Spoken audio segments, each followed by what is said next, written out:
Well, welcome to First United Church of Tampa. This church has got a long history of standing on the side of justice. And do most of you remember Dr. Samuel Arian, who was indicted in 2003 and charged with terrorism? He was convicted by the media, Tampa Tribune especially, long before the trial began. Now, this, of course, is contrary to the principle of presumption of innocence. Okay, so it wasn't a popular cause at the time, but the people of conscience joined together here in this room to form Friends of Human Rights, and here's our banner here, to support him and the call for justice. So a lot of us knew Sammy, and we were convinced of his innocence, but our rallying cry was everyone deserves a fair trial. Okay, so this is our banner from the Samuel Arian campaign back in 2003 to 2005. And during that 6 months of trial, we were in the courtroom every day, and every Friday, people held this banner in front of the courthouse, and every Friday, the jury walked past that banner as they were going to lunch. So here today, we're talking about Noor Salman's case. The media has painted such a negative and very false picture of her that a fair trial may be difficult to achieve. The media has painted her as a manipulator, and they're saying that she could have stopped the shooting, and she's the wife of Omar Mateen, who killed the 49 people in Orlando. And I was going to be talking more about this in a few minutes, so I'm going to leave most of the details to him. But there's a couple of things that I wanted to mention first. One thing about Noor that the media hasn't mentioned is she has an IQ of 80. Okay, she was a special ed student, and she was described by her teacher as hardworking, gentle, sweet soul. Her uncle and others described her as very childlike. He said at family gatherings, she would hang out with the kids, instead of with the adults. And to think of somebody like this, that again the media has her painted as a manipulator, I find that very hard to believe that somebody like this is manipulating anybody. And then the other thing to me that's very important about her case is that she was married to, this guy, Mateen, who was a very violent man. And he was also very violent to her. He killed the 49 people at the Pulse nightclub in Orlando. But Noor herself did not commit that crime, and she was also a victim of her husband. He lied to her all the time. He expected obedience. If she didn't obey, he beat her. So he hit her a lot. She was home by herself a lot. He didn't, they did not spend much time together. And he isolated her from her family. So she was a victim first of him and now of the government. And again, we're going to hear a lot more about her case in a few minutes. But I just want to say now this is at the age of Me Too. Everybody's coming forward. Women are coming forward. They're finally having a voice. They're finally being heard. And so I am hoping that Noor Salman is heard, that her voice gets out there, that people, women in particular, stand up and support her, and men also. And I also hope that she gets a fair trial. And I think she's expecting to get a fair trial. As like Sammy Arian, she believes in the U.S. justice system. And she believes that when the truth gets out there, she will be acquitted and she will be able to go home to her 5-year-old son. And now I have my very good friend, Catherine Siebold, is here. And she is friends for, I don't remember how many years, 35 or 40 years. And she's got a master's in counselor education. And she is an artist, a very good artist. You should go to her Facebook page and look at some of her work. And she's also a poet. So that's why I invited her here tonight to read one of her poems. And go. And thank you. So let's welcome Catherine Siebold. Can you hear me okay? Yeah. Okay.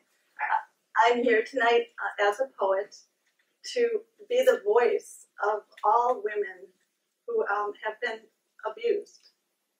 And to start with, I'd like to give you a few statistics. I'm going to read to you the definition of domestic violence by the Department of Justice. A pattern of abusive behavior in any relationship that is used by one partner to gain or maintain power and control over another intimate partner. Domestic violence can be physical, sexual, emotional, economic, or psychological actions or threats of actions that influence another person. This includes any behaviors that intimidate, manipulate, humiliate, isolate, frighten, terrorize, coerce, blame, hurt, injure, or wound someone. Now, there are other statistics that we'll see out there. I handed out a few little cards, that some of you have little pieces of paper, that were statistics by the National Coalition Against Domestic Violence. So I'd like to ask you if you would take the mic for those people who have the little small card, if you wouldn't mind reading those for us to the group. 1 in 4 women have been victims of severe physical violence by an intimate partner in their lifetime. 1 in 3 women have been victims of some sort of physical violence by an intimate partner within their lifetime.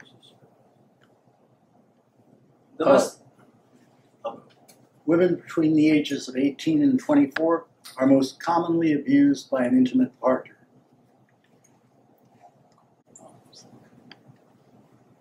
Domestic victimization is correlated with a higher rate of depression and suicidal behavior. Intimate partner violence accounts for 15% of all violent crime. Anyone else have any? Okay. Also, on a typical day, there are more than 20,000 phone calls placed to domestic violence hotlines nationwide. So that's just kind of statistics and a little bit of an overview of domestic violence. So as a poet, I think about a lot of issues that come up, and this one really touched me in a way that I felt moved to write about and join today in sharing. There's a piece that I wrote called Beaten, Bruised, and Broken. Who is that woman? That woman with the sad eyes and the broken spirit. Who is she? She is your mother, your daughter, your sister. She is your cousin, your friend, your co-worker. She is the woman who sits beside you. Or maybe she's you. She hears your whispers, and she knows what you're thinking. Why doesn't she leave him? Why does she stay? She knows you just don't understand. You don't understand the fear of staying, the fear of leaving, the fear of living, the fear of dying. You just don't understand. You see the bruises that she wears on the outside, but you're blind to the ones she wears on the inside. Why does she stay? She stays because she is frozen. She stays because he tells her he will never hit her again. And he promises, he promises, he promises. She stays because she wants to believe that. She stays because he tells her that he will kill her if she leaves. And she knows that he will kill her if she stays.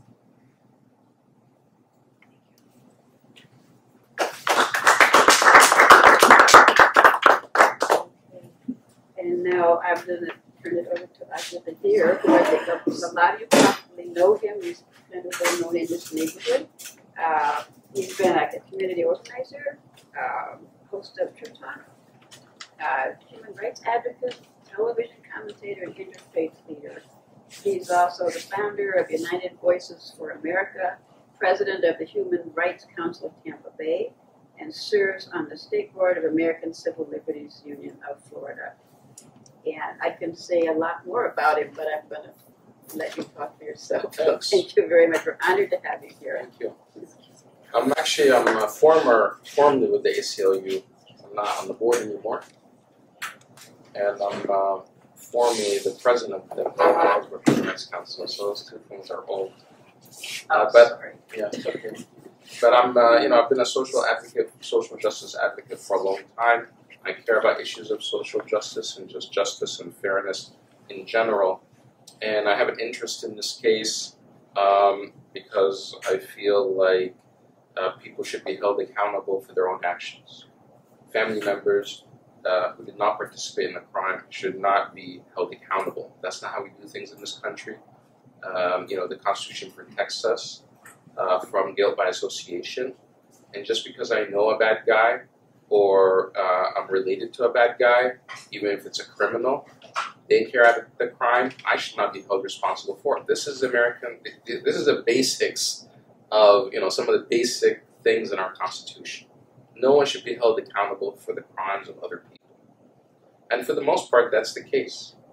When, there's mass shootings are happening all over the country. I mean, we just had one recently, a horrific attack in Parkland, Florida. The family members and friends and other associates of this killer are not being arrested. They're not put on trial. They're not going after them. So why are they going after Noor Salman if she's just a family member? And is she becoming, is she some sort of convenient scapegoat for other people's failures?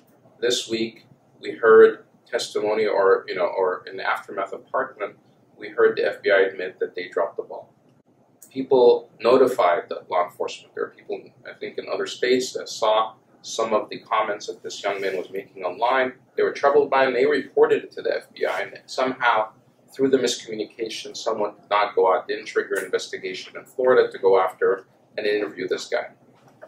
And then they said, sorry. This person should never have had a gun. He was able to purchase these assault rifles when they shouldn't have had a gun. The same thing with Omar Mateen. Had law enforcement done their job, Omar Mateen should have never been able to purchase that assault weapon maybe a few days before the attack. He purchased that gun legally. He purchased the assault rifle legally, and he was cleared. In order to buy an assault rifle, you have to submit your fingerprints, and you have to be cleared by the FBI, and they cleared him.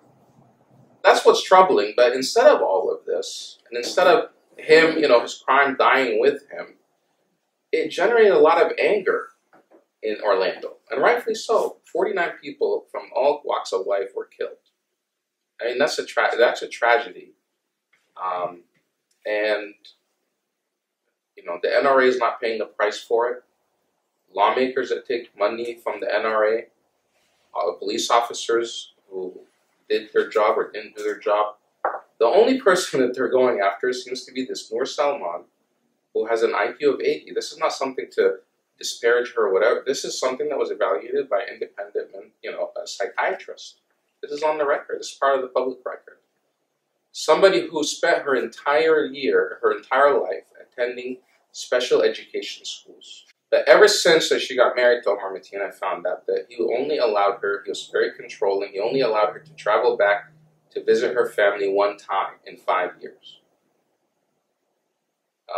And since she had her child, she was never able to go back to visit her child, to visit the family. Like usually in our culture, in Arab culture, you want to go in the family, it's a tight-knit community. You've had a baby, the grandparents want to see, the family members want to see. You usually take them back, when the opportunity presents herself where they come over and they visit or help. It's almost like she was just completely isolated. He isolated her. She wasn't allowed to work. She just stayed home. And apparently all she did was just chores around the house. He was gone all the time. At least that's what her uncle had described to me. He told me that she would call him like 3 times a day because there was no one else to talk to. She was always just by herself, and 3 times a day, it would just be her and the child, and Omar Mateen is absent. Somehow, they're trying to paint this picture.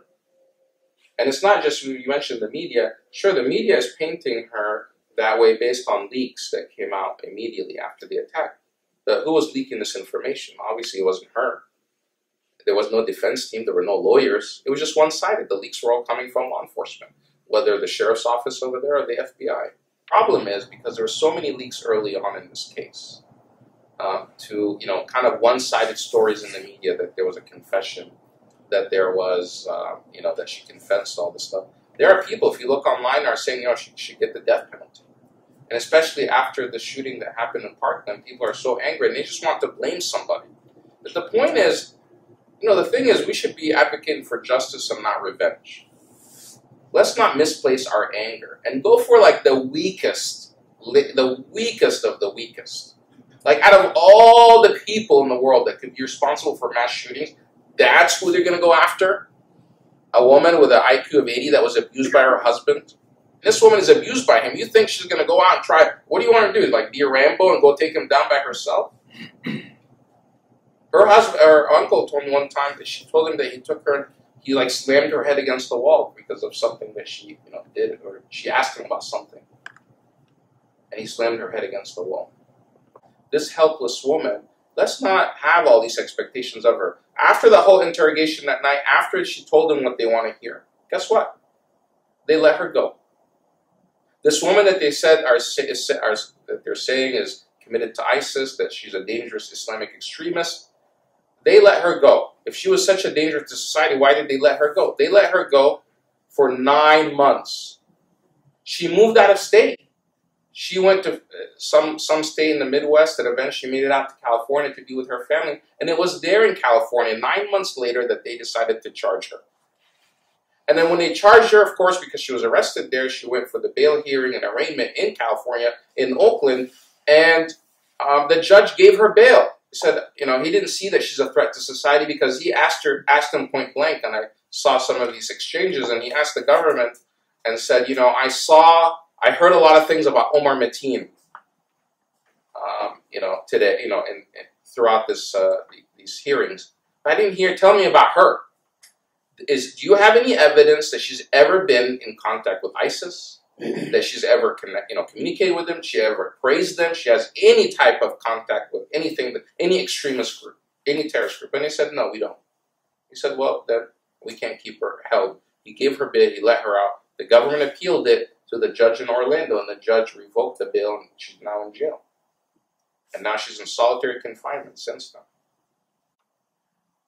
They're saying, some people are saying it's for her safety, but 23 hours, in fact, she's alone 24 hours a day. She's allowed 1 hour, it's usually at night, where she makes a phone call, and it's usually to her uncle. And, when her uncle tells me that whenever he talks to her, she's very optimistic that she's going to get out in March.